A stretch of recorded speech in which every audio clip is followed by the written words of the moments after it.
My daughter-in-law hurled a glass at me at dinner, all because I wouldn't refill her wine. I never imagined that a simple family dinner would end with shattered crystal, blood on my imported tablecloth, and my son choosing her over me. But that's exactly what happened last Tuesday, and now I'm sitting in my $12 million home, completely alone, wondering how everything fell apart so spectacularly. Let me tell you something about betrayal. It doesn't always come from strangers. Sometimes it comes from the woman your son married, wearing a dress that cost more than most people's monthly mortgage, sitting at your own dining table like she owns the place. My name is Catherine Pemberton Ward, though most people in Greenwich call me Mrs. Ward. I'm 56 years old, and up until 6 days ago, I thought I had my life perfectly arranged. My late husband, Richard, left me more money than I could spend in 3 lifetimes. My son, James, graduated from Yale Law and made partner at his firm by 35. I sit on the boards of 4 charities, host the most sought-after events in Connecticut, and my Christmas card list includes 2 senators and a former ambassador. But none of that mattered when that glass came flying at my head. I should start at the beginning. Or maybe I should start with Melissa, because that's really where this whole nightmare began. But to truly understand what happened, you need to understand who I am, where I came from, and what I was trying so desperately to protect. My world before the fall, I grew up in a world of privilege, but not the kind people imagine when they think of wealth. My father, Judge Theodore Pemberton, believed that privilege came with responsibility. "We have been given much," he would say at our formal Sunday dinners, "and much is therefore expected of us." Our home in Beacon Hill was beautiful, but understated. My mother, Constance, spoke French, Italian, Spanish, and German fluently. She hosted salons where intellectuals debated policy and philosophy. Our dinner table conversations ranged from Supreme Court decisions to contemporary art movements. Books lined every wall. Classical music played constantly. I attended Miss Porter's school, then Wellesley College. I majored in art history and spent a semester in Florence. I was being prepared, groomed really, for a specific kind of life. A life of cultural refinement, social responsibility, and carefully maintained standards. When I met Richard Ward at a charity gala in Boston, I was 24 years old and already serving on 2 nonprofit boards. He was 30, tall, handsome in that patrician way, with old money and new ambitions. His family had been in private banking for 3 generations. His grandmother had been a Vanderbilt. We were, as everyone said, a perfect match. Our courtship was proper. He took me to the symphony, to gallery openings, to dinners at the Harvard Club. He asked my father's permission before proposing. We were married at Trinity Church with 300 guests and a reception at the Copley Plaza. It was everything a wedding should be: elegant, tasteful, appropriate. We moved to Greenwich, to a house Richard had inherited from his grandfather. 12,000 square feet of Georgian architecture, with formal gardens and a view of Long Island Sound. I spent 2 years renovating it, sourcing antiques from European auctions, commissioning custom pieces, creating a home that would reflect our position in society. James was born 3 years after our wedding. Richard had wanted to wait to establish himself first. He was building his own investment firm, working 18-hour days, traveling constantly. But when James arrived, Richard was overjoyed. "He'll carry on the Ward name," Richard said, holding our newborn son. "He'll do great things." From the beginning, James's life was mapped out. Exeter for high school, Yale for undergraduate, Yale Law for his JD, partnership in a prestigious firm, marriage to someone from our world, children who would carry on the legacy. It was the same path Richard had followed, the same path I had expected for my son. And for 33 years, everything went according to plan, the perfect son. James was everything we could have hoped for: brilliant, driven, responsible. He had Richard's intellect and my artistic sensibility. He played piano beautifully. He could discuss literature and politics with equal ease. He sailed in the summers, skied in the winters, and attended the right parties with the right people. At Exeter, he was captain of the debate team. At Yale, he graduated summa cum laude. At Yale Law, he made law review. He had offers from 6 top firms and chose Whitman and Rhodes, the most prestigious. Richard died when James was 27. A massive heart attack in his office, gone before the ambulance arrived. He was only 59. The grief was crushing. But even in that darkness, I had James. He came home every weekend for months. He handled the estate details I couldn't face. He sat with me in the evenings, just keeping me company. "I'm here, Mom," he would say. "I'm not going anywhere." And he wasn't. For 6 years after Richard died, James was my anchor. He brought me back to life, slowly, carefully. He encouraged me to take on more charity work. He invited me to his firm events.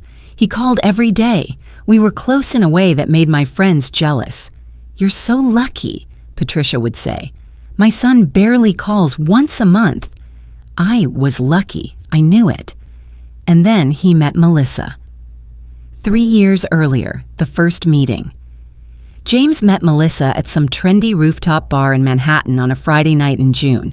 He'd gone with colleagues after work. She was there with friends, celebrating someone's promotion. She was sitting at the bar, James told me later, his eyes bright with that new relationship energy. She was laughing at something her friend said, and I couldn't stop staring at her. "She's beautiful, Mom. But it's not just that.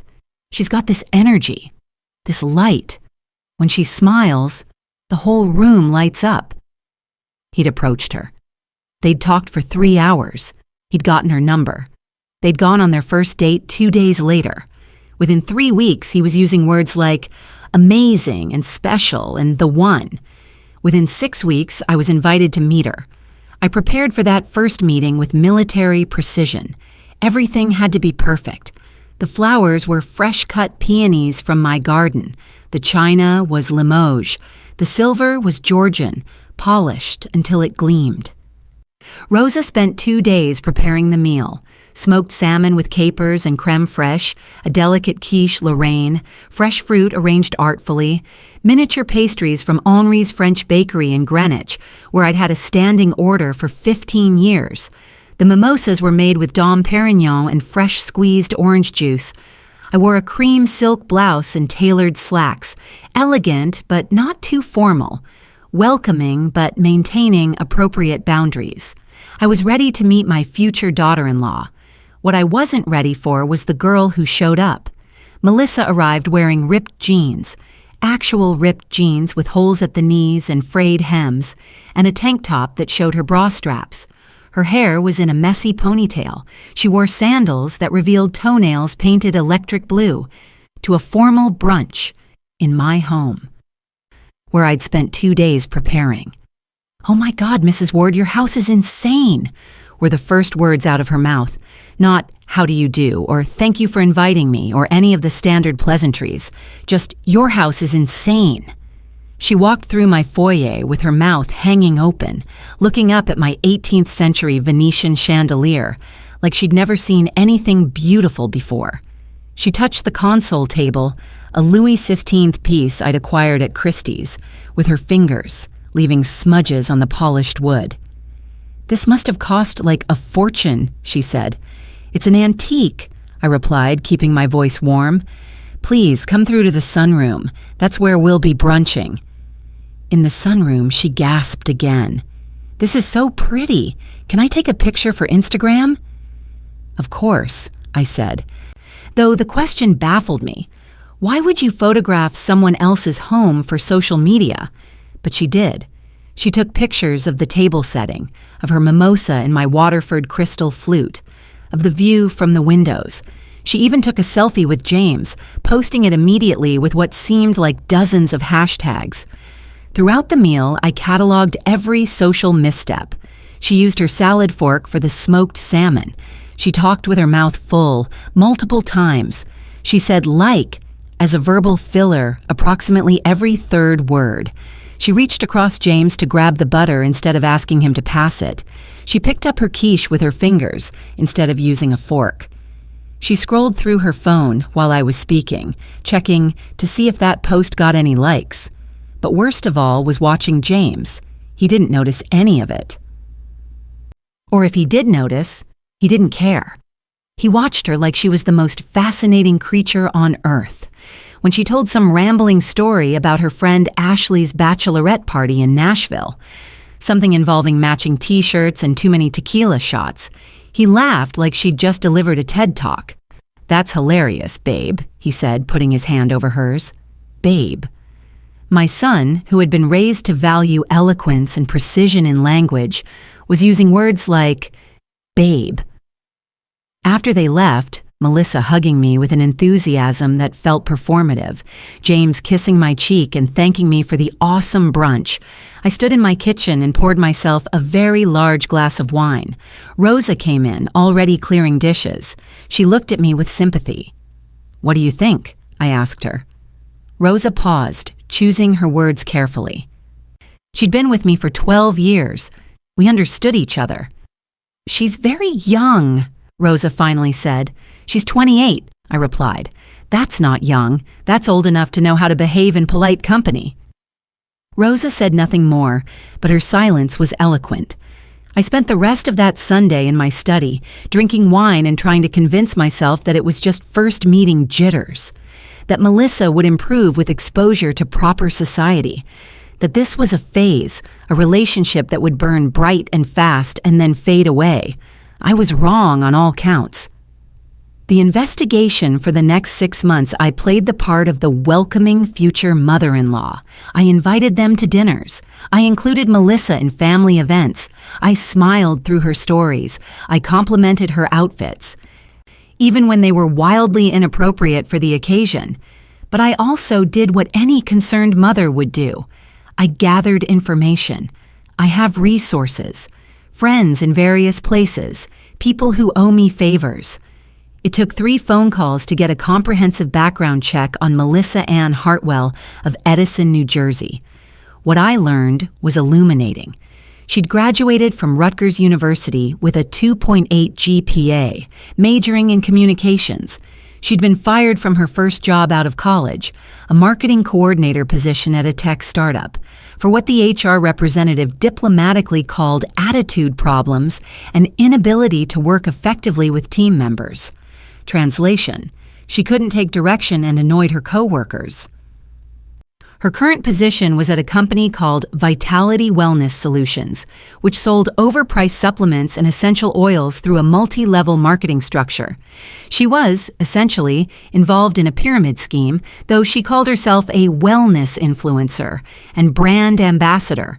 Her social media was public and told its own story, constant photos of herself, often in revealing clothing or provocative poses, photos of expensive meals and designer items, all tagged with "blessed and living my best life," and photos of James, usually accompanied by captions about how lucky she was to have found "my Prince Charming" and "the man of my dreams."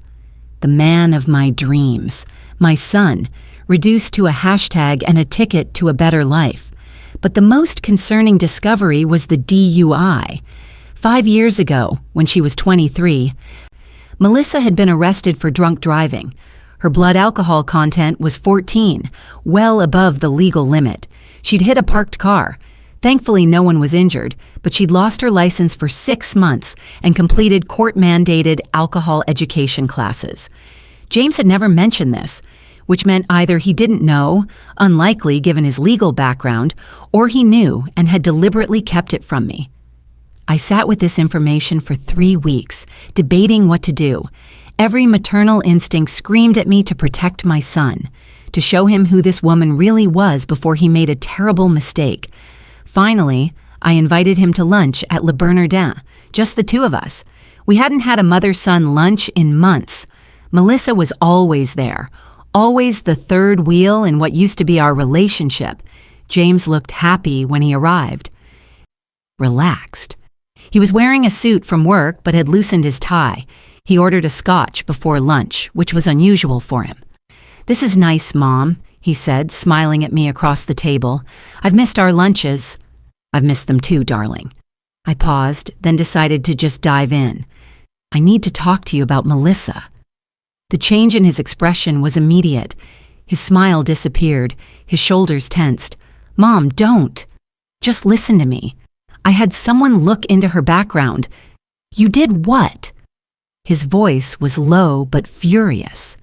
I had someone look into her background, and there are some things you should know. She has a DUI from 5 years ago. She was fired from her previous job for behavioral issues. Her current employer is barely a legitimate business. It's one of those multi-level marketing schemes. James, these are things that matter. He stood up so abruptly that his chair scraped loudly against the floor. People at nearby tables looked over. You investigated my girlfriend, he said. You actually hired someone to investigate the woman I love. I was trying to protect you. No, you were trying to control me. You were trying to find reasons to disapprove of her because she's not from your world, because she didn't go to the right schools or come from the right family. He threw his napkin on the table. Melissa was right about you. What do you mean? She told me you'd do something like this. She said you'd never accept her, that you'd try to sabotage our relationship. I told her she was wrong. I told her that you were better than that you just needed time to get to know her. He laughed bitterly. Guess I was the one who was wrong. James, please sit down. Let's discuss this rationally. There's nothing to discuss. You crossed a line, Mom, a huge line, and you need to understand something right now. I'm going to marry Melissa, with or without your approval, with or without your blessing. If you can't accept that, if you can't treat her with respect, then you're going to lose me. You're being dramatic. Am I? Because from where I'm standing, you just proved that you care more about maintaining your perfect little world than you care about my happiness. He left, just walked out of Le Bernardin, leaving me sitting there alone with 2 entrees on the way, and everyone in the restaurant pretending they hadn't heard every word of our argument. I sat there for 5 minutes, trying to compose myself. Then I canceled the entrees, paid for the drinks, and left. Patricia called me that evening. I heard about lunch, she said. Greenwich is a small town, Catherine. Word travels. He's making a mistake, I told her. Maybe, Patricia said. Or maybe you are. The engagement, they got engaged 3 months later on New Year's Eve. James called me the next morning, his voice formal and distant. I wanted you to hear it from me before you saw it on social media, he said. I proposed last night at midnight. Melissa said yes. There was no excitement in his voice when he told me. No joy, just a flat recitation of facts, like he was reading from a script. Congratulations, I managed to say. I'm very happy for you both. I wasn't. I was terrified. Terrified that I was losing my son to a woman who would never understand him, never appreciate the world he came from, never be worthy of the Ward name. But I'm not a fool. I knew that opposing the marriage outright would only drive James further away, so I did what wealthy mothers have done for centuries. I adapted my strategy. If I couldn't stop the marriage, I could shape it. I could show Melissa what marrying into the Ward family meant. I could expose her to the standards she would be expected to maintain. Perhaps she would rise to the occasion, or perhaps she would crumble under the pressure and reveal her true nature to James before it was too late. Either outcome would be acceptable.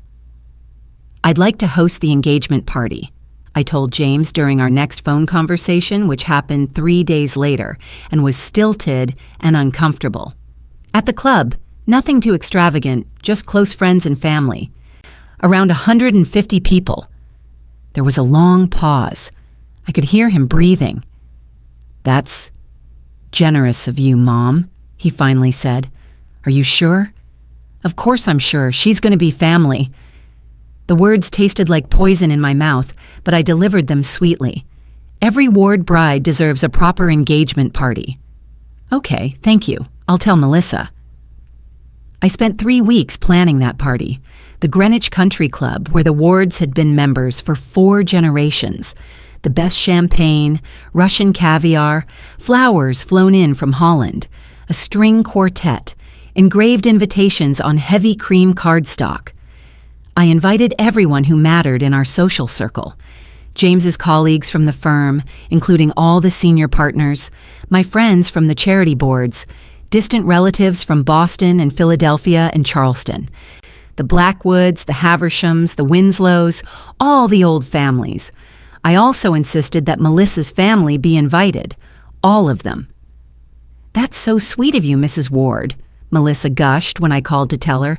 "My parents are so excited, and my brother Joey and his wife, and my cousin Nicole, and my Aunt Linda." "Of course," I said. "The more the merrier." I wanted them all there. I wanted everyone to see exactly who Melissa was and where she came from. The night of the engagement party was perfect, at least from a planning perspective. The weather cooperated.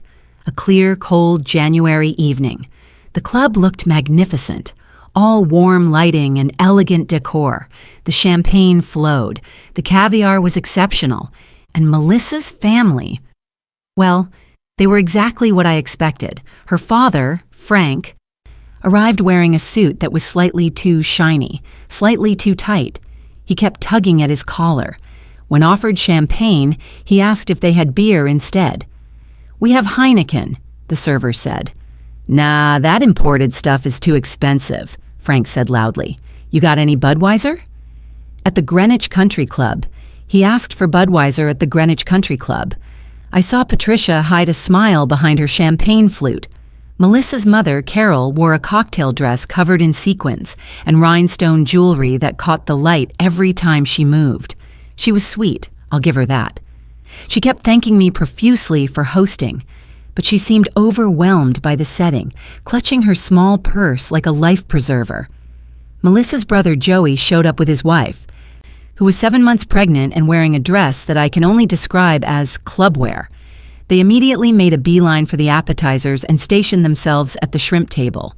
And Melissa herself wore a white dress. White, to an engagement party. That was far too tight and far too short. It was clearly expensive, probably something James had bought her, but it was completely inappropriate for the occasion. She looked like she was going to a bachelorette party, not her own engagement celebration at a country club. I watched the other guests' reactions. The subtle raised eyebrows, the quick glances exchanged between husbands and wives, the way the room naturally divided into two groups, our people and her people. The speeches were the true entertainment of the evening. I had prepared mine carefully. Working with a speechwriter who'd helped me with charity gala speeches in the past, every word was chosen deliberately. Every pause was calculated. I stood up, champagne glass in hand, and waited for silence. "Good evening, everyone," I began. "Thank you all so much for joining us tonight to celebrate James and Melissa's engagement. For those who don't know me, I'm Catherine Ward, James's mother." Polite laughter from those who knew that everyone in the room knew exactly who I was. James has been the joy of my life since the day he was born. His father, Richard, and I always knew he was destined for great things, and watching him grow into the man he is today, brilliant, accomplished, principled, has been the greatest privilege of my life. I paused, looking at James. He was watching me warily, like he was waiting for the trap to spring. Throughout his life, James has always maintained the highest standards, in his education, in his career, in his character. He comes from a long line of distinguished men and women who have contributed meaningfully to society, who have understood that privilege comes with responsibility. Another pause. I saw several people nodding in agreement. And so, naturally, we always imagined he would choose a life partner who shared those values, someone who understood the world he comes from, the responsibilities he carries, the legacy he's expected to uphold. The room was very quiet now. Even the servers had stopped moving. And now, I turned to Melissa, smiling warmly. He's found that person. The pause before those words was just a beat too long. Just long enough for the meaning to land with those who were paying attention. "Welcome to the family, Melissa. We're so pleased that James has chosen you." I raised my glass. "To James and Melissa." "To James and Melissa," the room echoed. I saw Patricia shaking her head slightly. I saw James's jaw clench so tight I thought his teeth might crack. And I saw Melissa's face, flushed and smiling, but with something hard in her eyes. She knew. On some level, she knew exactly what I'd done. Then it was Frank's turn to speak. He stood up, slightly unsteady, holding what was definitely not his first beer of the evening. He hadn't prepared anything. He just started talking. "Wow, thanks, Mrs. Ward, for this amazing party," he began. "This place is really something. I told Carol when we drove up, I said, 'Carol, I don't think we can afford to even park here.'" Awkward laughter from some corners of the room. "But seriously, we're so happy that Melissa found James. You know, Melissa was quite a handful growing up. She wrecked her car twice in high school, once backing out of the driveway. Can you believe that?" James closed his eyes. "And we never thought she'd settle down. She dated some real losers. Let me tell you, there was that guy with the motorcycle, and then the one who said he was starting a band but really just played video games all day." Melissa's face was bright red now. "So when she told us about James, we thought, finally, she's landed a good one. I mean, a Yale lawyer, with a trust fund. We couldn't believe our luck." Landed. She'd landed James, like he was a fish she'd caught. I didn't have to say a word. Frank had done my work for me. The party ended early. James and Melissa left without saying goodbye to me. They just disappeared, and I only knew they'd gone because I saw James's car pulling out of the parking lot.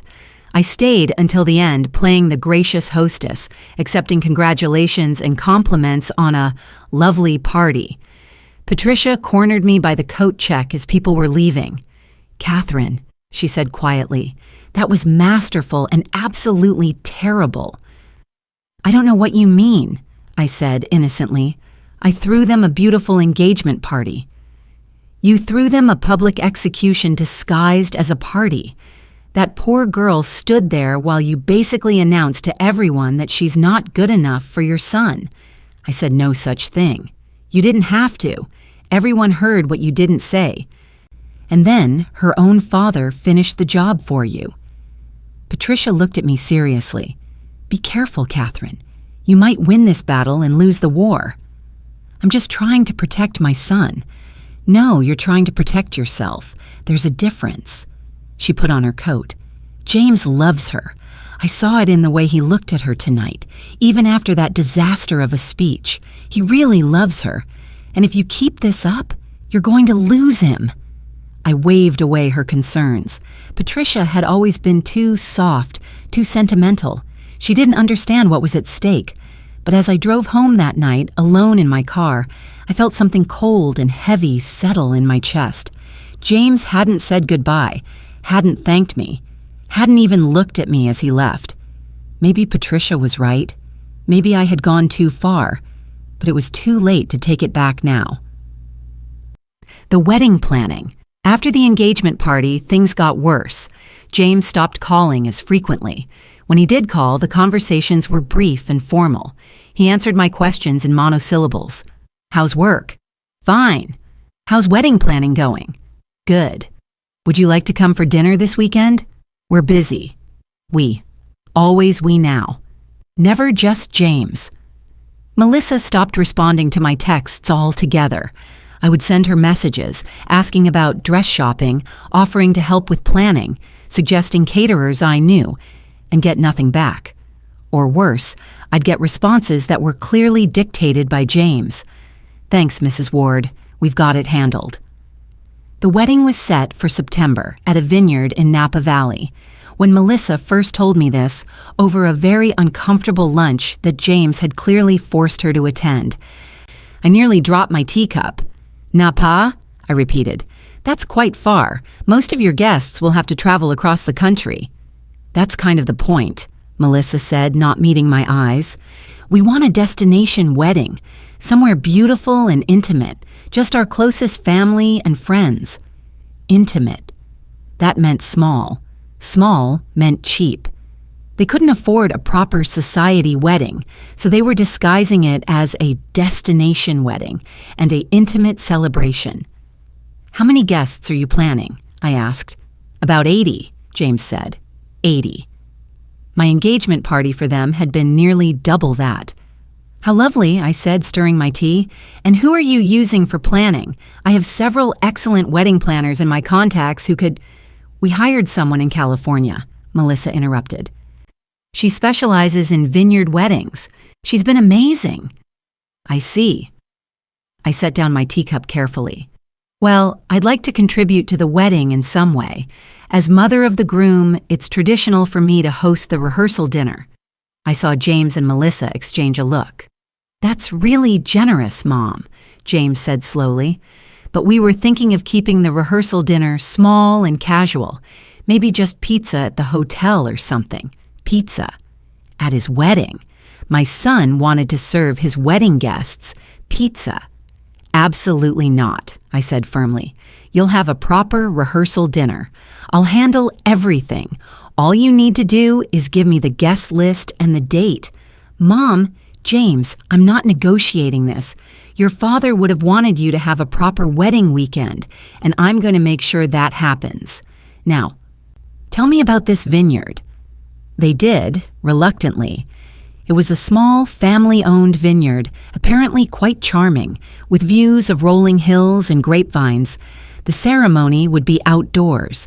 The reception would be in a barn that had been converted into an event space. A barn. My son's wedding reception in a barn. But I smiled and nodded and took notes. And I began planning my revenge. The rehearsal dinner. If they wanted intimate and small, I would give them grand and spectacular. I spent 3 months planning that rehearsal dinner. I called in every favor I had in Napa Valley. I researched the best restaurants, the best caterers, the best venues. I flew out twice to personally inspect locations and taste menus. I finally settled on the French Laundry's private dining room. It required booking a year in advance and cost a fortune even by my standards. But it was perfect. The most prestigious restaurant in Napa Valley, maybe in the entire country. A 3 Michelin star establishment where dinner routinely costs $350 per person before wine. I invited everyone from the wedding, plus 50 additional people from my world. James's godparents who flew in from Boston, Richard's business partners and their wives. Society figures from Greenwich and Manhattan, the senior partners from James's firm, everyone who mattered. The menu was spectacular. I worked with the chef personally to create a 9-course tasting menu. Each course was paired with a different wine from the restaurant's legendary cellar. We served oysters and caviar, wild turgeon and foie gras, wagyu beef and white truffles. I hired a string quartet that had played at Carnegie Hall. I had the tables decorated with thousands of dollars worth of flowers. I had programs printed on handmade paper with gold leaf accents. The dinner cost $163,000. Melissa's entire wedding, I later learned, cost $42,000. Do you see what I did? I made her wedding look like a backyard barbecue by comparison. When people talked about James Ward's wedding, they wouldn't remember the ceremony in the charming little vineyard. They would remember Catherine Ward's rehearsal dinner at the French Laundry. The night itself was perfect. The weather cooperated. The food was extraordinary. The wine list included bottles that most people would never taste in their lifetime. I gave a speech that was pitch perfect. I talked about Richard and how proud he would have been. I talked about James's childhood, his accomplishments, his future. I talked about the Ward family legacy and what it meant to be part of this family. Marriage is about joining not just 2 people, but 2 families, I said, looking around the room. It's about maintaining traditions, upholding standards, and understanding the responsibilities that come with the name you carry. I turned to Melissa. She was wearing a navy blue dress that was actually appropriate for once, probably because James had told her what kind of evening this would be. "Melissa, You're joining a family with deep roots and high expectations. We believe in excellence, in service to our community, in maintaining the standards that have defined us for generations. I smiled warmly. I know you'll do your very best to live up to the ward name. The emphasis on do your very best was deliberate. So was the implication that it might not be enough. I raised my glass. To James and Melissa, may they build a life together that honors the past while embracing the future. Everyone drank. Everyone applauded. And I saw Melissa's hand tighten around her wine glass so hard I thought it might shatter. She understood. She knew exactly what I'd done, but she couldn't say anything.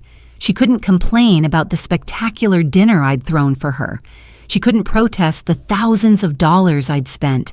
She could only sit there and smile and accept my generosity while knowing it was really a power play. James found me later in the evening while Melissa was in the restroom. "That was quite a dinner, Mom," he said quietly. "I wanted to give you something special," I replied, sipping my wine. "You wanted to show Melissa up at her own wedding. James, I spent over $160,000 on a dinner for you. I flew in guests from across the country. I hired one of the best restaurants in the world, and you're accusing me of trying to show someone up?" "Yes, because that's exactly what this was." He looked at me with something that might have been disappointment or might have been anger. "You can't help yourself, can you? You can't just let us have our wedding without making it into some kind of competition." "I'm celebrating my only son's marriage." "No, you're putting on a performance. You're showing everyone that you're Catherine Ward, and you can afford to spend more on one dinner than most people spend on their entire wedding." He lowered his voice. "Do you know how Melissa felt tonight? Sitting there while you basically announced to everyone that she's not good enough for this family." I said no such thing. "You didn't have to. It was in every word you said, every choice you made. The guest list, the venue, the menu, even the flowers. Everything about tonight was designed to make her feel small." "James, let me finish." His voice was hard now. "After tomorrow, Melissa will be my wife. She'll be part of this family whether you like it or not. And you need to make a choice. You can accept her and be part of our lives. Or you can keep doing this. The subtle insults, the power plays, the constant reminders that she's not from your world. And you'll lose me. That's not fair, isn't it? Because from where I'm standing, you've been trying to sabotage this relationship from day one." He turned to leave, then paused. "I love her, Mom, and I need you to find a way to accept that. Because if I have to choose between you two, I will choose her. Every single time." He walked away, leaving me standing alone in the corner of the private dining room I'd rented for $163,000, surrounded by people I'd invited, feeling more isolated than I'd ever felt in my life. The wedding day. The wedding itself was nice. I'll admit that. The vineyard was beautiful in that rustic California way. The weather was perfect. The ceremony was sweet, if a bit informal for my taste. Melissa wore a simple dress that probably cost less than the centerpieces at my rehearsal dinner. She cried when she saw James waiting for her at the altar. The vows they wrote themselves were heartfelt, if grammatically questionable in places. When the officiant said, "You may kiss the bride," James kissed her like she was the only person in the world. And I felt something twist in my chest. Not jealousy, exactly. More like grief. Grief for the son I was losing. Grief for the future I'd imagined for him. Grief for the relationship we'd once had. At the reception in the converted barn, I smiled and danced and made conversation with Melissa's family. I complimented the decorations. I told Melissa she looked beautiful. I behaved perfectly. But inside, I was calculating how to maintain my position in James's life now that Melissa was permanently part of it. I was strategizing, planning, trying to figure out how to win a war I was increasingly afraid I might lose. Patricia found me standing outside the barn, watching the party through the windows. "It was a nice wedding," she said. Very nice, I agreed. Catherine, let it go. Let what go? This campaign you're waging against Melissa. Let it go. She's his wife now. Accept it and move forward. I have accepted it. I was perfectly pleasant today. Being pleasant for one day isn't the same as accepting her. Patricia put her hand on my arm. I've known you for 20 years. You're my friend, and I'm telling you this because I care. You're going to lose James if you keep this up. And when you do, you'll have nothing but that big empty house and your wounded pride to keep you company. I pulled my arm away. Thank you for your concern. Catherine, I'm fine, Patricia. Really. Now, if you'll excuse me, I should get back inside. I walked back into the barn, back into the party, and I continued playing my role. The gracious mother of the groom, the supportive parent, the woman who had accepted her son's choice. But inside, I was already planning my next move. The first year of marriage. The first year of James and Melissa's marriage was a careful dance. We saw each other once a month, usually for dinner at my house. The conversations were stilted but civil. We all played our parts, but the cracks were showing. Melissa would make comments about my museum-like house and how nobody actually lives like this anymore. She'd criticize the meals Rosa prepared, claiming they were too heavy or too complicated or not organic enough. She'd talk endlessly about her latest obsessions: hot yoga, clean eating, manifestation, crystals, whatever wellness trend was popular that month. And James would sit there, sometimes defending her, sometimes looking tired, always caught between his wife and his mother. I tried. I really did try. I bit my tongue when Melissa showed up in inappropriate clothing. I smiled through her stories about her friend's drama. I complimented her various projects, even when they made no sense. But it was exhausting. Every interaction felt like a performance. Every dinner was a minefield of potential conflicts. And then, about 13 months into their marriage, came the announcement I'd been dreading. They came to dinner on a Tuesday in October. The moment they walked in, I knew something was different. James looked nervous. Melissa looked triumphant. We made it through the first course before James said, "Mom, we have something to tell you." My heart stopped. This was it. She was pregnant. Despite all their talk about not having children, she'd trapped him with a pregnancy. "We've made a decision about our future," James continued. "After a lot of thought and discussion, Melissa and I have decided we're not going to have children." I set down my fork very carefully. "I'm sorry. What?" "We're not having kids," Melissa said, reaching for her wine glass. "We've decided it's better for the environment. The world is overpopulated as it is. Having children is actually really selfish when you think about it." The room tilted slightly. Not have children. My only son. The last of the Ward line.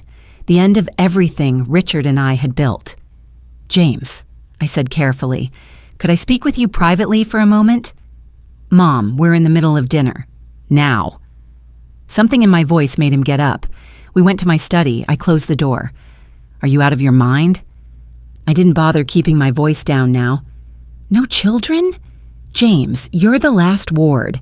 Everything your father built, everything this family stands for. What's the point of any of it if there's no one to pass it on to?" "Maybe that's the point," James said quietly. "Maybe we don't need to keep building dynasties. Maybe it's okay to just live. This is her, isn't it? This is Melissa poisoning you against your own family, your own legacy. Jesus Christ, Mom!" The explosion came out of nowhere. James never raised his voice. Never. "Not everything is about you and your plans and your legacy. Maybe I don't want kids. Maybe I'm happy with my life as it is. Maybe I'm tired of living for dead people. Your father is dead." The words echoed in the study. "Dad has been dead for 8 years. 8 years, Mom, and I'm tired of pretending I'm living for him instead of for myself. I'm tired of trying to be the son he wanted instead of being the person I actually am." We stood there, staring at each other across a gulf that seemed to widen with every breath. "If you don't have children," I said, my voice shaking, "then everything your father worked for dies with you. Everything he sacrificed, everything he built, everything he dreamed of, meaningless. Is that what you want? To make his entire life meaningless?" "No," James said. "I want to make my own life meaningful. There's a difference." He walked out. Melissa followed. I heard the front door close. They didn't come back for 3 months. The deterioration continues. The relationship continued to decline.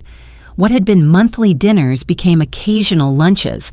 What had been phone calls several times a week became brief texts every few days. James made excuses. Work was busy. They had travel plans. Melissa wasn't feeling well. There was always something. The few times we did see each other, it was worse than ever. Melissa seemed to have dropped any pretense of civility. She would openly criticize my home, my choices, my lifestyle. She'd talk about how unhealthy my relationship with James had been, how she was helping him set boundaries. Boundaries. From a girl who thought boundaries were something you set on Instagram, and James would sit there, sometimes nodding along, sometimes looking uncomfortable, but never defending me. I watched my son become a stranger. During one particularly awful lunch in the city, about 2 years into their marriage, Melissa went on a long rant about privilege and inequality. "People like us," she said, gesturing between herself and James, "we have a responsibility to give back. We're so blessed, and there are so many people struggling. People like us." As if she'd earned anything. As if she hadn't married into wealth and now wanted to play Lady Bountiful with money she hadn't made. "That's why we've decided to donate a significant portion of James's trust fund to charity," she announced. I almost choked on my salad. "You've what?" "When James turns 40 and gets full access to his trust, we're planning to donate 75% of it to various causes: climate change, food insecurity, racial justice." "James, is this true?" I looked at my son. He had the grace to look uncomfortable. "We've talked about it. Nothing's decided yet." "Nothing's decided?" "Melissa just announced you're giving away 3/4 of your inheritance." "It's blood money anyway," Melissa said, taking another sip of her wine. "James's grandfather made that money through banking, which is basically exploitation. The least we can do is use it to help people." Blood money. She was calling the Ward family fortune blood money. "I think this lunch is over," I said, standing up. "Mom, I'm not feeling well. Please excuse me." I left cash on the table and walked out. I didn't look back. The final straw approaches. The months leading up to that Tuesday dinner were perhaps the worst of my life. James and I barely spoke. When we did, it was awkward and forced. He didn't come home for holidays. He declined invitations to charity events. He was slowly, methodically cutting me out of his life. And I blamed Melissa. Of course I blamed Melissa. She was the one who had changed him. She was the one who had poisoned him against me. She was the one who had taken my sweet, brilliant boy and turned him into someone I barely recognized. I became obsessive, I suppose. I checked James's social media constantly, looking for glimpses of his life. I drove past their brownstone in Brooklyn sometimes just to see if lights were on. I grilled mutual acquaintances for information. Patricia stopped returning my calls after I asked her to casually run into James and report back to me. I was losing it. I knew I was losing it, but I couldn't stop. And then, in early October, I had an idea. The anniversary of Richard's death was coming up. James had never, ever missed commemorating his father's death. Every year, even in boarding school, even during his busiest times at the firm, he made time. If I invited them to dinner on that anniversary, James couldn't refuse. It would be too disrespectful to Richard's memory. I sent the invitation via text. Dinner on the 23rd, Dad's anniversary, would mean a lot to me.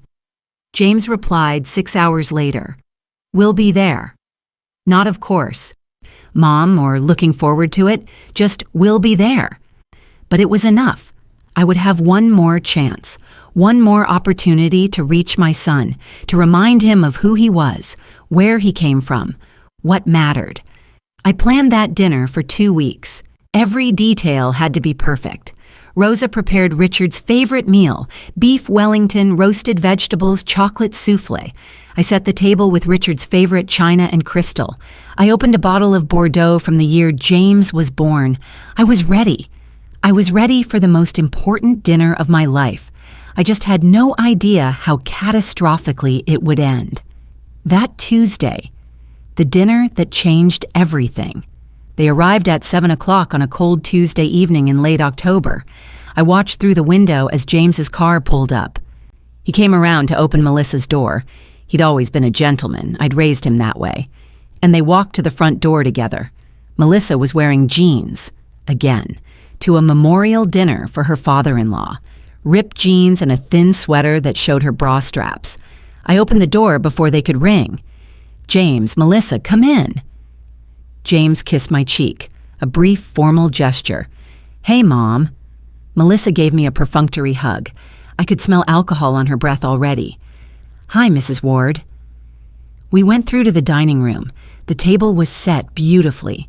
Candles flickered. The flowers, white roses, Richard's favorite, filled the room with fragrance. "This looks nice," James said quietly. "Dad would have liked it." "Thank you, darling. Please sit." We sat. Rosa brought out the first course. We made small talk about James's work, about the weather, about nothing that mattered, and Melissa drank.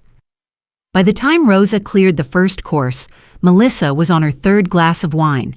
The bottle I'd opened was already half empty, and she'd consumed most of it. I watched her pour herself another glass, the wine sloshing slightly as her hand wasn't quite steady. "So, Mrs. Ward," she said, her words slightly slurred, "James tells me you're thinking of selling this place." I set down my fork with precision. "I said no such thing." "Oh." She looked at James, confused. "I thought you said your mom was considering downsizing." "I mentioned she might want to think about it," James said carefully, shooting Melissa a warning look. "For the future. This house is very large for one person." "This is my home," I said coldly. "The home I shared with James's father for 23 years. I have no intention of selling it." "It's just, you're here all alone except for Rosa," Melissa continued, oblivious to my tone or James's increasingly frantic looks. "And Brooklyn is so much more fun. There's always something happening. You should think about getting a place closer to us. You could actually have a life." The presumption took my breath away. "I have a life, Melissa." "Do you, though?" She leaned forward, her eyes unfocused from the wine. "Because from what James tells me, you mostly just sit on your charity boards and complain about how everything was better in the old days." "Melissa," James's voice was sharp now, "that's enough." But she wasn't stopping. The wine had loosened her tongue, and 3 years of resentment was pouring out. "I'm sorry, but someone needs to say it. You've been terrible to me since the day we met. Nothing I do is ever good enough for you. My clothes aren't right. My family isn't good enough. My job isn't impressive enough. Even my wedding wasn't good enough. So you had to throw that ridiculous rehearsal dinner that cost more than most people make in a year just to show everyone how much better you are than me." The room went silent, except for the ticking of the antique clock on the mantel. "I think that's enough," I said quietly. "No, it's not enough." Melissa was warming up now, her voice rising. "You know what your problem is, Mrs. Ward? You're bitter. You're a bitter, lonely woman who can't stand that her son has his own life now. So you sit in this giant museum of a house, surrounded by your expensive dead things, judging everyone else because it makes you feel superior." "Melissa, stop." James was standing now, trying to pull her back, but I was standing too. 3 years of careful control were fracturing. "Get out." "Excuse me?" I said, "Get out of my house." "Mom," James started. "No." My hands were shaking. I gripped the edge of the table to steady them. I have tried. God knows I have tried. I have been civil. I have been welcoming. I have welcomed this woman into my home, into my family, despite the fact that she is, quite possibly, the worst thing that has ever happened to you. Mom! I have watched her drink too much at every family event. I have watched her dress inappropriately for every occasion. I have watched her embarrass herself and you at social functions. I have smiled through her ignorance, her presumption, her utter lack of class and breeding. I have listened to her criticize everything from my home to my lifestyle to my relationship with my own son. My voice was rising now, all pretense of composure gone. But I will not stand here in my own home on the anniversary of my husband's death and be lectured by a girl who thinks Rutgers is an Ivy League school, who got fired from her first job, who has a DUI on her record, who works for a pyramid scheme, who married my son for his money and his name and is now systematically destroying everything he was meant to be. The words hung in the air like poison. Melissa's face had gone from flushed to pale. How dare you? How dare I? How dare you? You waltz into our lives with your ripped jeans and your Instagram obsession and your complete lack of understanding of what it means to be part of this family, and you think you can lecture me about being lonely, about being bitter? Jesus Christ, Mom, enough! James was between us now, his face red with fury. No, not enough. At least I'm not a stuck-up bitch who thinks she's better than everyone else, Melissa shouted. Watch your language in my home. It's not even a home. It's a mausoleum. You're like a ghost haunting this place, clinging to a dead man and a past that doesn't matter anymore. Melissa, we're leaving. Now. James grabbed her arm. No, you know what? Melissa wrenched away from him and reached for the wine bottle. I need another drink to get through this. I moved faster than I meant to. Something in me snapped. I grabbed the bottle, pulling it away from her. I think you've had more than enough. Give me the wine. No, you're drunk. Give me the goddamn wine. She grabbed for it, her fingers clutching at the bottle. We struggled for a moment, both holding the bottle between us, both breathing hard. 3 years of animosity crystallized into this single point of contact. Then Melissa let go of the bottle and grabbed her wine glass instead. I saw her hand moving. I saw the glass coming toward me, but I couldn't quite process what was happening fast enough to move. The Baccarat crystal glass, from a set Richard had given me on our 10th anniversary, pieces I'd treasured for 26 years, hit me on the left side of my face, just below my eye. It didn't shatter. That might have been better somehow, more dramatic, more final. Instead, it hit with a solid thunk, hard enough to knock my head back, hard enough to make me stumble. The wine bottle fell from my hands, hitting the marble floor with a crash that seemed to echo forever. Red wine spread across the white marble like blood, soaking into the Aubusson rug that had been in Richard's family for 3 generations. For a moment, none of us moved. None of us breathed. My face was throbbing. I could feel it swelling already. I put my hand to my cheek, and it came away with blood. I'd bitten my lip when the glass hit. Mom, James breathed. He started toward me, his hand outstretched. Don't, I said. My voice sounded strange to my own ears, distant, cold. Don't you dare touch me. I'm so sorry. I didn't mean it was an accident. Melissa's voice was high and panicked now, the wine courage draining away as she realized what she'd done. Get out. I was very calm now, very cold. Both of you. Get out of my house and don't come back. Mom, please, let's just calm down. Get out! James looked at me, then at Melissa, then back at me, and I saw it happen. I saw the exact moment he made his choice. He put his arm around Melissa's shoulders and guided her toward the door. I'm sorry, he said, but I didn't know who he was apologizing to. Me? Her? Himself? They left. The front door closed. I heard James's car start, heard it pull away down the long driveway, and I stood there, alone in my dining room with Richard's favorite meal growing cold on the table, wine soaking into the rug, and blood in my mouth. Rosa appeared in the doorway, drawn by the sound of breaking glass. She took one look at the scene, at me, at the wine, at the broken glass on the floor, and her hand went to her mouth. "Oh, Mrs. Ward," she whispered. "It's fine," I heard myself say. "Just a small accident. Nothing to worry about." "Your face is fine. I'm fine. Everything is fine." But my voice broke on the last word, betraying the lie. "Let me help you clean up." "No!" The word came out harsher than I intended. "No, leave it. I'll clean it up. You should go home. It's late." "Mrs. Ward, I can't leave you like this." "I said go!" She left. I heard her gathering her things, heard her footsteps in the hallway, heard the back door close gently. And then I was alone. Completely, utterly alone. I looked around the dining room, the table still set for 3-1 wine glass, the flowers Richard had loved, the china we'd received as wedding gifts, the portrait of us that hung on the wall, painted in our 10th year of marriage, both of us young and happy and unaware of how the story would end. I picked up my phone. 13 missed calls from earlier in the week, all from numbers I didn't answer anymore. Invitations to charity events, requests for donations, automated reminders. Nothing from James. I opened my messages and typed, "I'm sorry." Then I deleted it, typed it again, deleted it again. What was I sorry for? For defending myself? For telling the truth? For finally saying what everyone had been too polite to say out loud for 3 years? I sat down on the floor, right there in the middle of the spilled wine, and I let myself cry for the first time since Richard's funeral.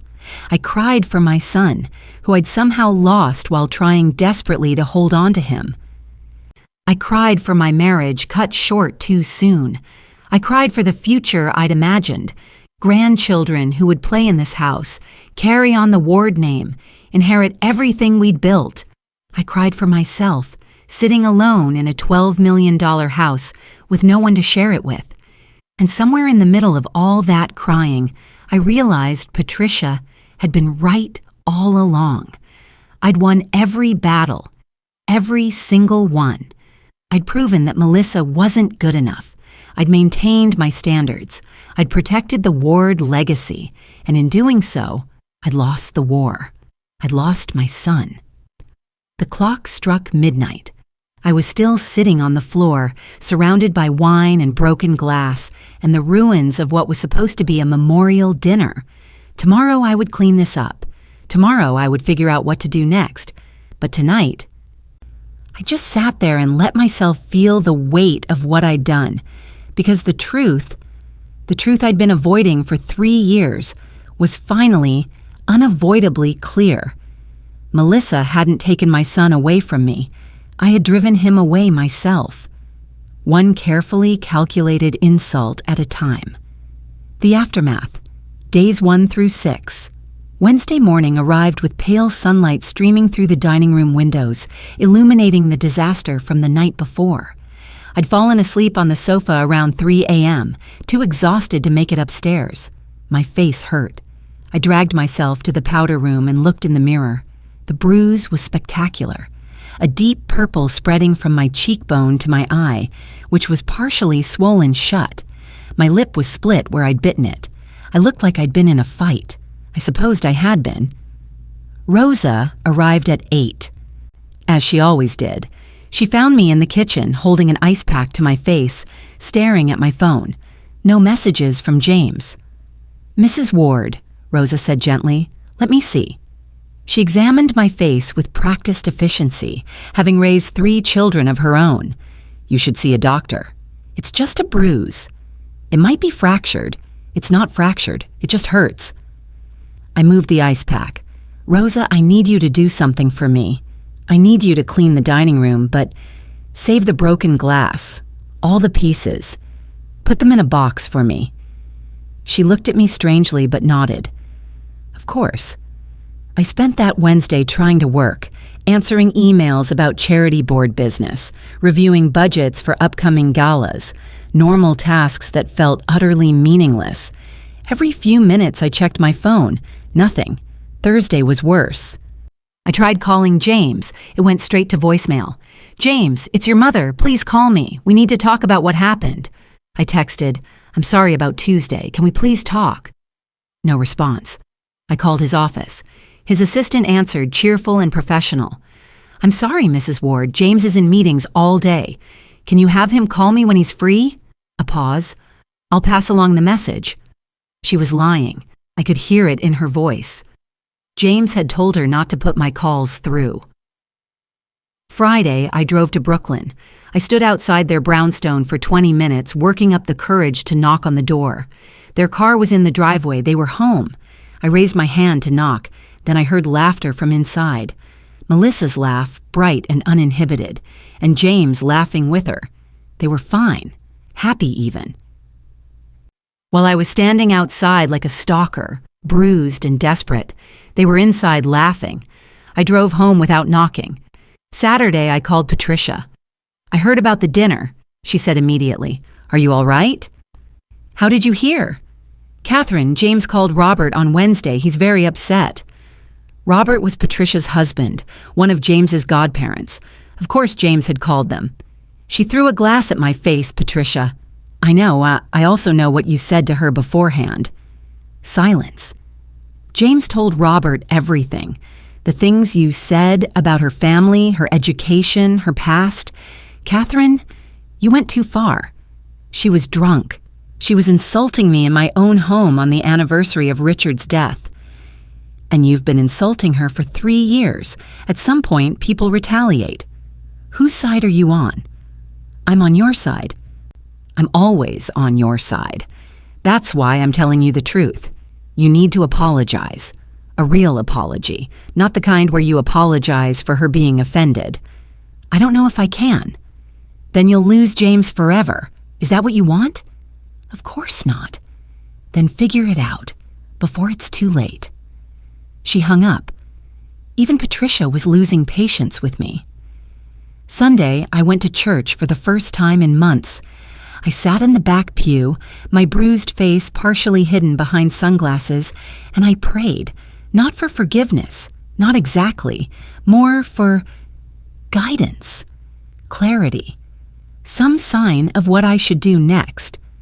The rector's sermon was about the prodigal son, about a father who welcomed back his wayward child with open arms, no questions asked. But I wasn't the father in that story, I realized. I was the older brother. The one who'd done everything right, followed all the rules, maintained all the standards, the one who resented the grace shown to someone who didn't deserve it. I left halfway through. Monday, I started writing a letter. Attempt number 1. "Dear James and Melissa, I want to apologize for my behavior on Tuesday night." I crumpled it up. That wasn't right. It made it sound like the problem was just one night, not 3 years. Attempt number 2.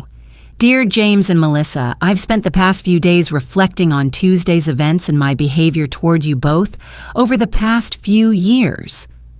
Too formal, too detached. Attempt number 3. "Dear James and Melissa, I'm sorry." But then what? Sorry for what, specifically? Sorry for investigating Melissa. Sorry for the engagement party. Sorry for the rehearsal dinner. Sorry for every subtle insult and cutting remark. How do you apologize for 3 years of systematic cruelty disguised as concern? I filled a wastebasket with crumpled attempts. By Monday evening, I still hadn't sent anything. Tuesday, 1 week later, Tuesday morning, I woke up with a sense of grim determination. 1 week had passed since the disaster. 1 week of silence from my son. 1 week of sitting in this house, alone with my thoughts and regrets. Something had to change. I opened my phone and typed out a message before I could talk myself out of it. "James, I owe you both an apology, a real one. Can we please talk? I'm asking, not demanding. Please." I hit send before I could reconsider. Then I waited. 1 hour, 2 hours, 3 hours, nothing. I tried to distract myself. I went through old photo albums, looking at pictures of James as a child. James as a baby, screaming and red-faced. James at 3, covered in chocolate cake at his birthday party. James at 10, missing his 2 front teeth, holding his first sailing trophy. James at 16, boarding school graduation, already taller than me. James at 22, college graduation, Richard's arm around his shoulders, both of them grinning. James at 27, at Richard's funeral, his face gray with grief. When had he stopped being my little boy? When had he become this stranger who wouldn't answer my calls? My phone buzzed at 4:47 p.m. My heart stopped. I grabbed it so fast I almost dropped it. James. We can talk. Tomorrow. 2 p.m. Coffee shop on Main St. Just you and me first. I read it 3 times to make sure I wasn't imagining it. Just you and me first. That meant there might be a second conversation. With Melissa. It meant the door wasn't completely closed. I typed back immediately, "I'll be there, thank you." The response came quickly, "Don't thank me yet, you have a lot to answer for." He was right. I did, but it was a chance. Maybe my last chance. I called Rosa. "I'm meeting with James tomorrow afternoon. I need you to help me prepare." Prepare how? I need to apologize. Really apologize. I need you to tell me the truth about everything I've done wrong. There was a long silence. "Mrs. Ward, are you sure you want to hear it?" "No, but I need to hear it anyway." Wednesday, the meeting. I arrived at the coffee shop 15 minutes early. It was a place I'd never been to before, probably one James and Melissa frequented. Small, casual, with mismatched furniture and art from local artists on the walls. Nothing like the places I usually went. I ordered tea and sat at a corner table, facing the door. My hands were shaking. James arrived exactly at 2 p.m. Always punctual, I'd raised him that way. He looked tired. There were circles under his eyes. He'd lost weight, and when he saw me, his expression was closed, guarded. He ordered coffee, black like his father used to drink it, and sat down across from me. We looked at each other for a long moment. "Thank you for coming," I said finally. "Mom." He stopped, started again. I almost didn't. Melissa didn't want me to. She thinks you're dangerous, that you'll just hurt me again. The words hit like a physical blow. "James, let me finish, please." He wrapped his hands around his coffee cup. "I agreed to meet you because you're my mother and I love you. But I need you to understand something. This is your last chance. If today doesn't go well, if you can't give me and Melissa what we need, then we're done. I'll change my number. We'll move and not tell you where. You'll never see me again." My throat tightened. "You don't mean that." "I absolutely mean that. I've spent 3 years watching you torture the woman I love. I've made excuses for you, defended you, tried to believe that you just needed time to adjust. But Tuesday night, Mom, you said things that can't be unsaid. You revealed who you really are. And unless something changes radically today, I choose her, permanently. I understand. Do you? Because I don't think you do. I don't think you understand what you've done to us, to her, to our relationship. Then help me understand." He looked at me for a long moment, then started talking. For the next 20 minutes, James told me what the past 3 years had been like from his perspective. Every dinner where I'd made Melissa feel small, every comment that seemed innocent but carried a barb, every time I'd questioned her choices, criticized her family, or implied she wasn't good enough. "Do you know what it's like?" he said, his voice shaking slightly. "To love 2 people who can't stand each other? To constantly be in the middle, translating, defending, apologizing. I've spent 3 years doing damage control, 3 years trying to protect my wife from my mother and my mother from my wife. I never asked you to protect me. You didn't have to ask. I'm your son. Of course I tried to protect you. But the truth is, Mom, you've been the aggressor this whole time. Melissa has made mistakes. Yes, she drank too much on Tuesday. Yes, she said things she shouldn't have. but she was retaliating after years of systematic cruelty from you. Cruelty is a strong word. What else would you call it? The engagement party where you basically announced to everyone that she wasn't good enough. The rehearsal dinner that cost more than her entire wedding. The constant comments about her clothes, her job, her family. The investigation you ran on her before we even got engaged. I was trying to protect you. From what? From being happy? Because that's all she's ever done, Mom. She makes me happy. She makes me laugh. She makes me feel like I can be myself instead of trying to live up to some impossible standard set by a dead man. The mention of Richard stung. Your father would have wanted me to be happy. The real Dad, not the saint you've turned him into since he died. Dad worked too much. He put pressure on me that I didn't need. He had expectations that maybe weren't fair, but he loved me enough to want me to find my own path. You've forgotten that. We sat in silence. I could feel tears threatening, but I forced them back. This wasn't about my feelings. I'm sorry, I said quietly. You're right. About all of it. Sorry isn't enough. I need to know what's going to change, because if nothing changes, then this conversation is pointless. This was it. This was the moment. I could defend myself, justify my actions, explain that everything I'd done came from love, or I could actually change. I took a deep breath. I was wrong, I said. The words felt strange in my mouth. About Melissa. About your marriage. About what I thought your life should look like. Go on. When your father died, I had to stop. Start again. When your father died, I think part of me died too. And I held on to you too tightly because I was afraid of losing everyone. I turned you into a project, a legacy to protect, instead of just my son. James said nothing, but his expression softened slightly. And when you met Melissa, I saw her as a threat, not because she's a bad person, but because she represented you moving on, growing beyond me, choosing a life I hadn't planned for you. So I sabotaged it, all of it, every chance I got. Why are you telling me this now? Because I'm sitting in this house every day completely alone, and I finally realized that being right doesn't matter if you're by yourself.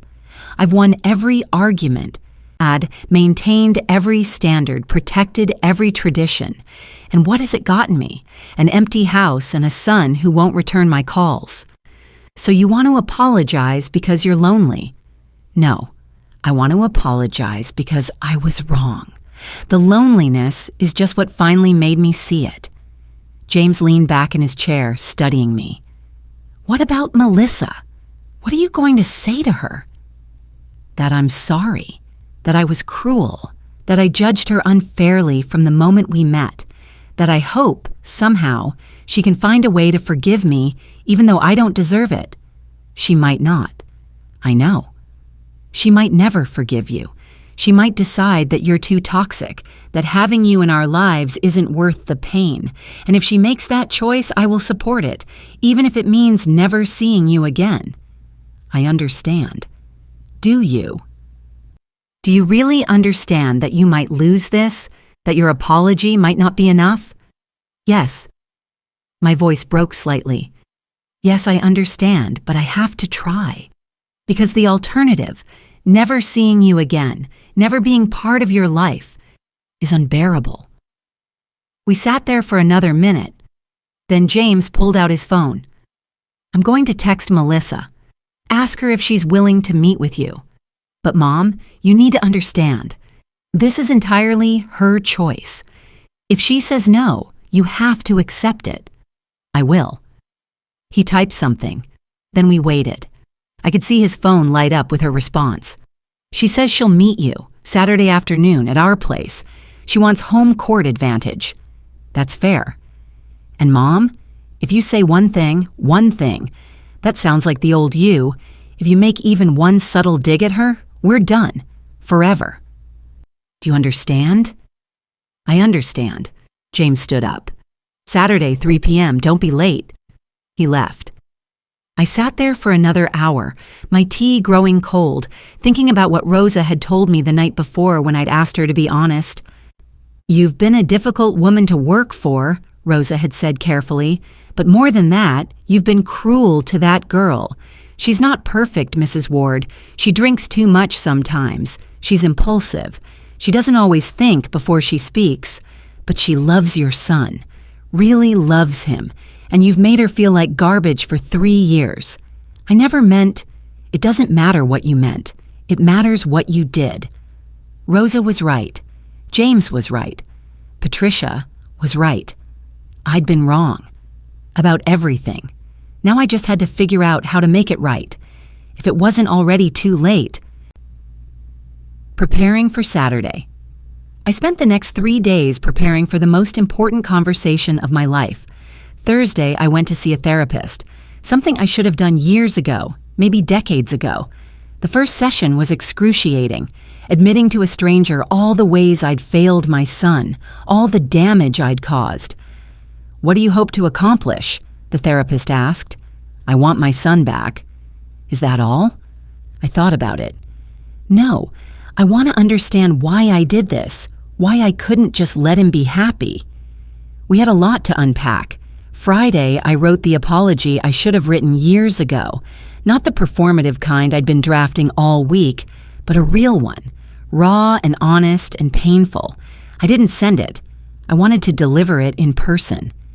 Friday evening, I called Patricia. "I'm meeting with them tomorrow," I told her. "How do you feel?"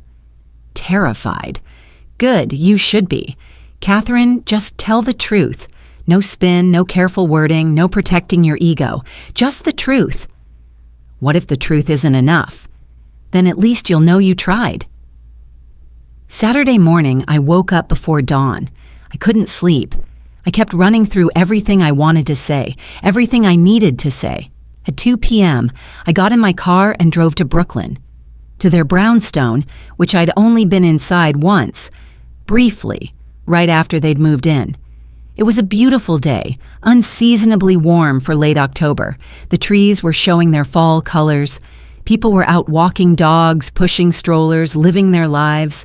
I parked outside their building at 2:45 p.m., sat in the car for 10 minutes, working up courage. At 2:58 p.m., I walked to their door and knocked. James answered. "Come in, Mom." I stepped inside. Their home was nothing like mine. Warm and eclectic and lived in, books everywhere, mismatched furniture, art that was interesting rather than expensive, photos of their travels, their friends, their life together. It looked like a home, not a museum. Melissa was sitting on the couch. She didn't stand up when I entered. She just looked at me, her expression carefully neutral. "Hello, Mrs. Ward," she said. "Hello, Melissa." I looked at them both. "Thank you for agreeing to see me." "Sit down," James said, gesturing to the chair across from the couch. I sat. For a moment, nobody spoke. Then I began. The apology. "I owe you both an apology. A real apology, not a performance. This is going to be hard for me to say, but you need to hear it, and I need to say it." I looked at Melissa. She was watching me warily, like I might strike at any moment. "Melissa, I have been unspeakably cruel to you from the moment we met. I judged you before I knew you. I decided you weren't good enough for James based on things that don't matter. Where you went to school, what your parents do for a living, what clothes you wore to brunch." I took a breath. This was harder than I thought it would be. "I investigated your background like you were a criminal. I threw an engagement party designed to humiliate you. I spent over $160,000 on a rehearsal dinner, not because I wanted to celebrate your wedding, but because I wanted to make your actual wedding look small and cheap by comparison." Melissa's eyes were wide now. James had his arm around her shoulders. "I criticized everything about you. Your clothes, your job, your family, your choices. I made subtle comments designed to make you feel inferior. I set impossible standards and then judged you for failing to meet them. I turned family dinners into trials, and I made my son choose between us over and over again. My voice was shaking now, but I kept going. And on Tuesday night, I said things about you, about your past, about your family, that were designed to hurt you. I weaponized information I never should have gathered in the first place. I was cruel and calculating and mean. Why? Melissa's voice was quiet. What did I ever do to you? Nothing. That's the terrible truth. You did nothing wrong. The problem was never you. It was me. I looked at James, then back at Melissa. When Richard died, I didn't grieve properly. I just closed off that part of myself and focused on James. He became my whole world. My entire identity was wrapped up in being his mother, in maintaining the Ward legacy, in making sure everything went according to plan. And I wasn't part of that plan, Melissa said. No, you weren't. And instead of adjusting the plan, instead of recognizing that maybe my plan was never James's plan, I tried to force you out. I tried to make you give up, to prove you weren't strong enough, to drive you away so James would come back to me and everything could go back to how it was. That was never going to happen, James said quietly. I know that now, but I didn't know it then. Or maybe I did know it, and I couldn't accept it. I looked down at my hands. I've been so lonely since Richard died. And instead of dealing with that loneliness, instead of building my own life, I tried to live through James. I made him responsible for my happiness. And when you came along and made him happy in a way I couldn't, I resented you for it.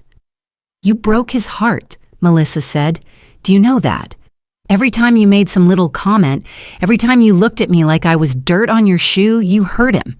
He would come home and be sad for days. He felt like he had to choose between us, and he hated it. I know, and I'm so sorry. To both of you. I pulled out the letter I'd written. I wrote this down because I wanted to make sure I said everything. Can I read it? They both nodded. I unfolded the paper. My hands were shaking so badly the paper rustled. Dear James and Melissa, I want to start by saying something I should have said 3 years ago. Melissa, you are enough. You were always enough. The problem was never you. It was me. My voice broke. I took a breath and continued. I have spent 3 years trying to make you feel small because I was terrified of becoming insignificant in my son's life. I have wielded my wealth and my social position and my knowledge of etiquette like weapons, all designed to make you feel like you didn't belong. But the truth is, you belong wherever James is. You belong in his life, in his heart, in his home. And I had no right to try to take that away from you. I'm sorry for investigating your past. I'm sorry for the engagement party.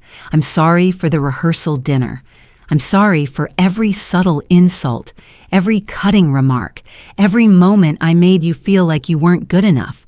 I'm sorry for putting James in the impossible position of having to choose between his mother and his wife. I'm sorry for making family dinners into ordeals. I'm sorry for criticizing your clothes, your job, your family, your life choices.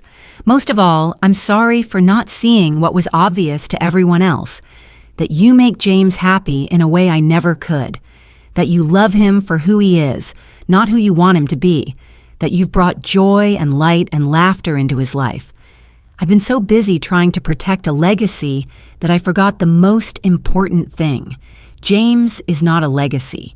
He's a person who deserves to make his own choices, live his own life, and love who he wants to love. I don't know if you can forgive me. I don't know if I deserve forgiveness, but I want to try to be better. I want to try to be the mother and mother-in-law you both deserve. If you're willing to give me another chance, I promise I will do better. I will respect your choices. I will welcome you both into my life without conditions or expectations. I will stop trying to control James's life and start trying to be a supportive part of it. And if you're not willing to give me another chance, I understand. I will live with the consequences of my actions. I will accept that I've lost my son because of my own pride and fear. But either way, I want you both to know I'm sorry. Truly, deeply sorry. With love and regret, Catherine. I folded the letter and set it on the coffee table. The silence stretched out. Finally, Melissa spoke. I don't know if I can forgive you. I understand. Do you? Because you've made my life hell for 3 years. You've made me feel like I'm not good enough, like I'll never be good enough, like I'm some kind of trashy gold digger who tricked your son into marriage. I know. And now you want to apologize and have everything be okay? No, I don't expect everything to be okay. I don't expect your forgiveness. I just needed you to know that I was wrong, that you were never the problem, that I'm sorry. Melissa looked at James. Some silent communication passed between them. I need time, she said finally. I need time to think about this, to decide if I can trust that you've actually changed and this isn't just another manipulation. That's fair. And if I decide I can't do this, if I decide that having you in our lives is too painful, James will support my decision. Right, babe? Right, James said, squeezing her hand. Melissa looked at me. I'm not saying no, but I'm not saying yes either. I'm saying maybe. Maybe if you actually change. Maybe if you prove over time that you can treat me with respect. Maybe then we can try to build something. It wasn't forgiveness, but it was hope. Thank you, I said quietly. That's more than I deserve. Yeah, Melissa said. It is. Epilogue, 6 months later.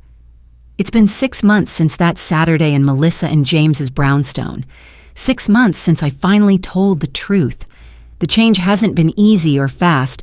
There have been setbacks. There have been moments where my old instincts kicked in and I had to physically stop myself from making a cutting comment.